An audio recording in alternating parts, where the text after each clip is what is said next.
Hello, what's up mga guys? So ngayong araw ay magdidibon tayo ng ulo ng baboy. Hatiin natin to sa gitna para madali yung pagdidibon natin. So tara, let's go! Mag-ingat lang tayo guys, no? Kasi matalim talaga tong hinawakan natin. Hindi pa naman tayo dalubasa sa pag-slice. Sa suki pa lang natin to kasi nagbibenta sila ng inasal at saka sisig. Ito yung ginagamit nila, yung maskara ng baboy. Kasi kapag laman talaga ng baboy at saka taba, medyo may kamahalan talaga. So ito yung gagamitin para maka-save, makabawi-bawi sila.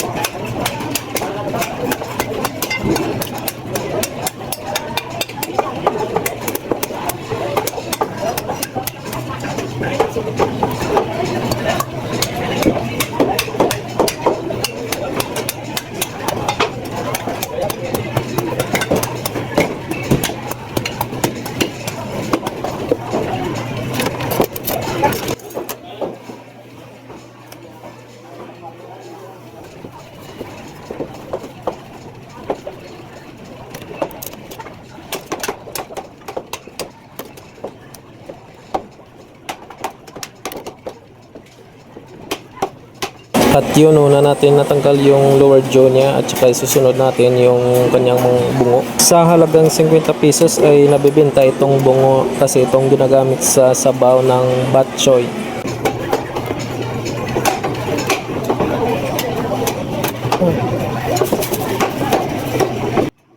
At ito na nga yung kinalabasan ng pagdidimaw natin ng ulo ng baboy o tinatawag na maskara. At hanggang dito muna tayo. Salamat sa panonood.